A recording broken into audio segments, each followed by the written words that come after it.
Say hello to the S25 Edge, live and here in the flesh. I've got my hands on my review unit. Of course, you can pre-order these now and you can get some good deals. I've got an affiliate link in the description. It'll take you to the Samsung website. You can get up to $630 max trade-in enhanced trade-in credit, and they're giving you the free storage upgrade. So this comes in two storage variants, 256 and 512. 256 is 1099. The 512 is like 1219 or something like that. So you do get some nice savings. You can get that free storage upgrade. And I got to tell you, 512 is nice. That's what I roll with on my S25 Ultra, on my iPhone.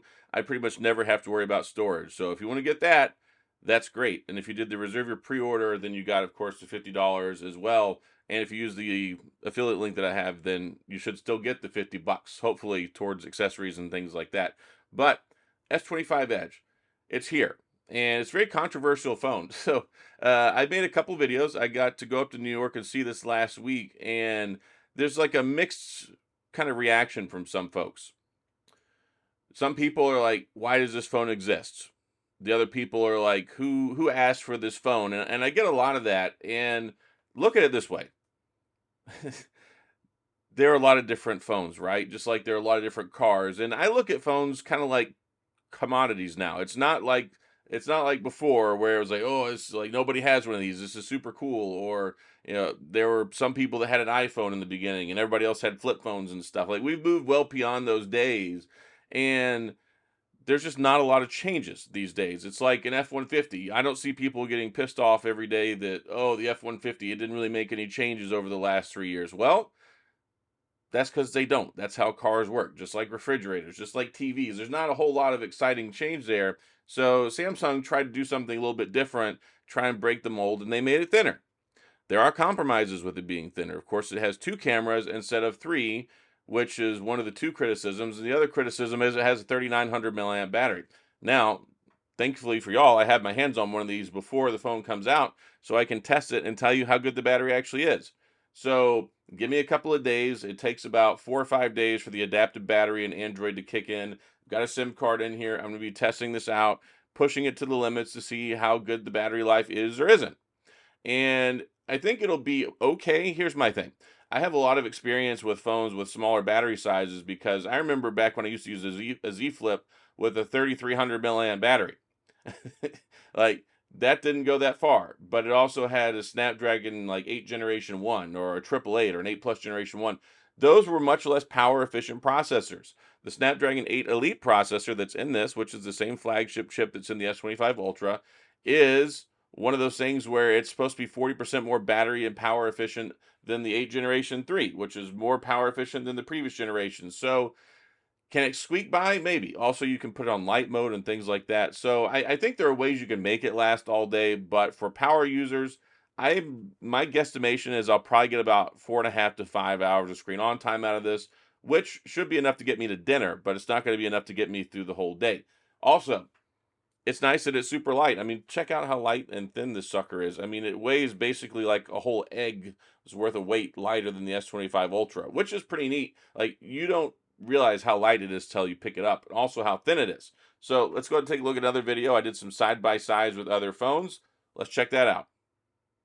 Here we have the S25 Edge, and you can see super thin phone, 5.8 millimeters, and I've got these other phones down here I want to compare them to.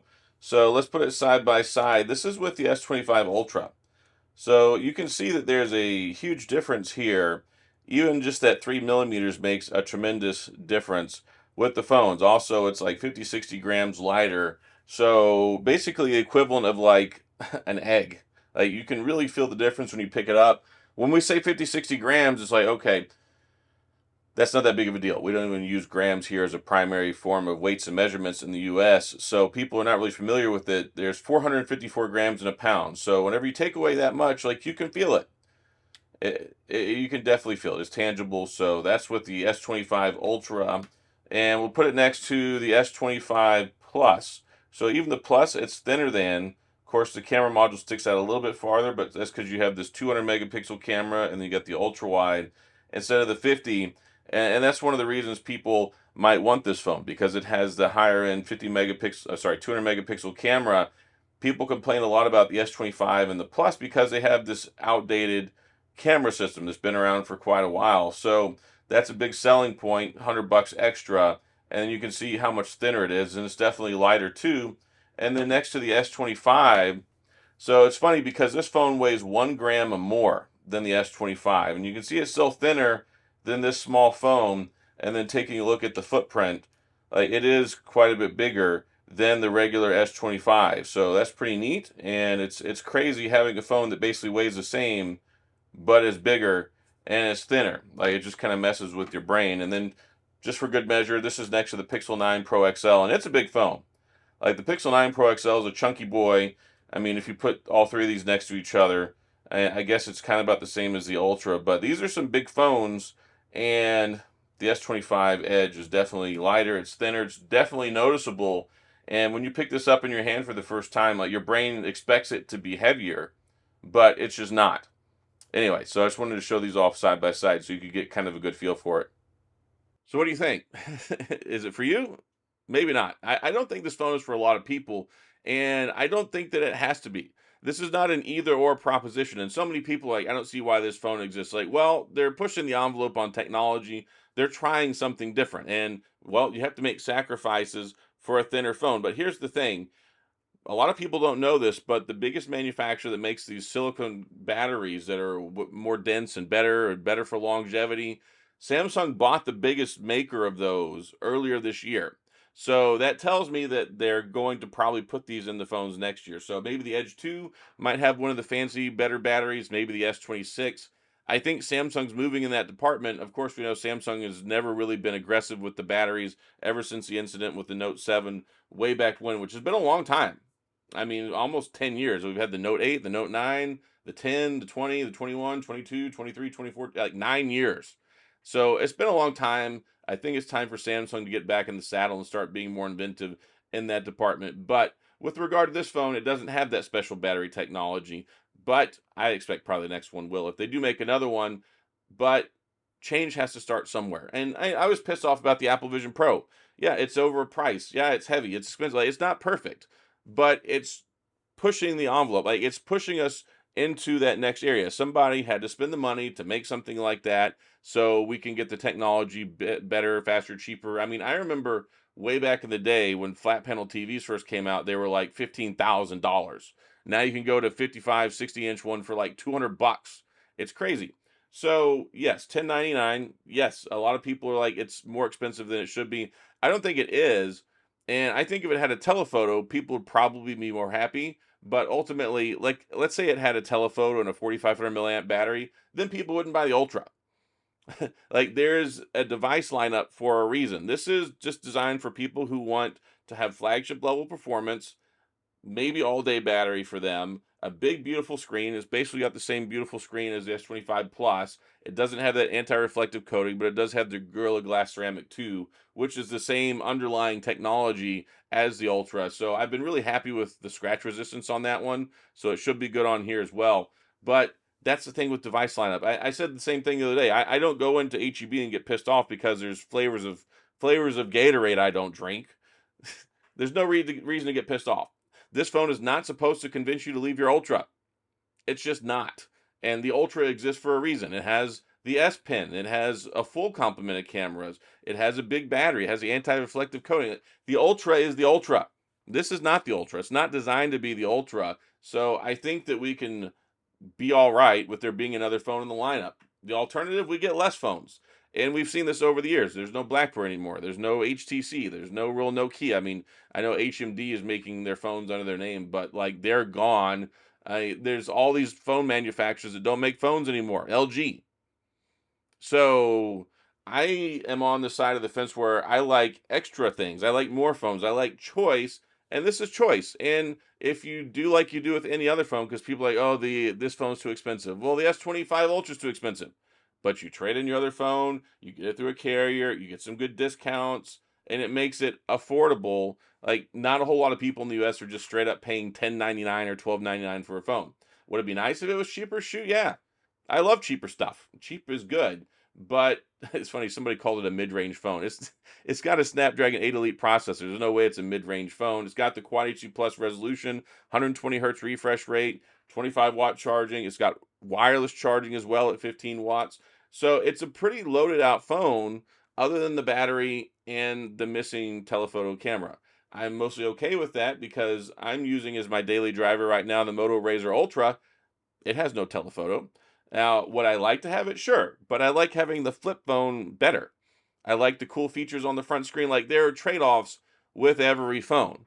So this one, the trade-off is you may not get battery life that makes you happy.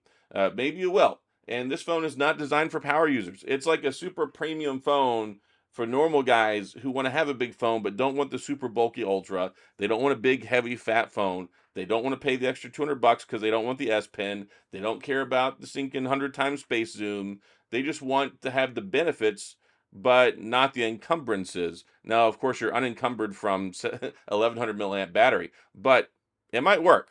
And I'm going to test that out. I'll have a video about that later talking about the battery life.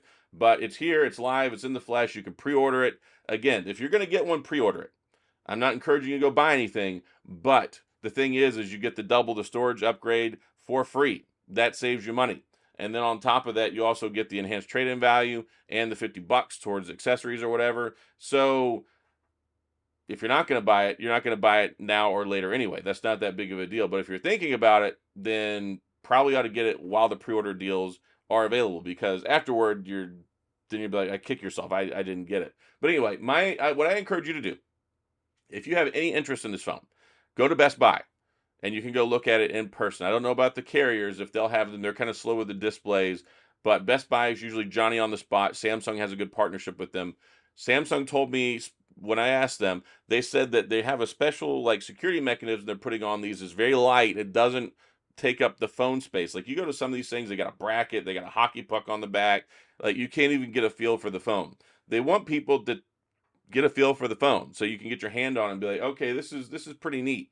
So go to Best Buy if you're interested, check out the display model, and then you can see for yourself if it's something that you like. You can see if it's cool, if it's not cool. And yeah, I'm sure that the novelty will wear off. Like, it's cool right now, but after a couple of days it'll be just like carrying any other phone. I mean, I'm sure there's sometimes you'll be like, okay, I'm really glad I have this thin phone, but like, we get used to things. And especially put a case on it. I'm going to get the Samsung case, that Samsung kind suit case. I got to take a look at it before. It is beautiful, especially in the gray. So that's what I'm going to rock with this when I go get one. But that's pretty much it for this video. I just wanted to, one, I've got it. Two, I'm testing out. Three, kind of talk about why this phone exists, because some people don't think that it should. But I would rather it exists than not exist, right? And I think this is where the future is heading. As we get thinner batteries, as we get less dense batteries that can still give us the same amount of power and charge, we don't want big bulky phones. The only reason we want big bulky phones is because that means big battery. But if we can get not bulky phone and then ultimately at some point get all day battery, then this will be a great working model. So this is, I think, the first of many. And I think we'll expect to see more of this next year, because I think Samsung, like I said, they picked up that silicon battery manufacturer. I expect to see that probably in phones next year. So that's all I've got. If you have any questions, comments, gripes, concerns, complaints, I know you do, go to the comment section. I'll do my best to get back with you. If you enjoyed the video, please hit the like and the subscribe button and the little notification bell if you want updates when new videos come out. And as always, thanks for being here. I appreciate you watching, and I'll see you guys next time.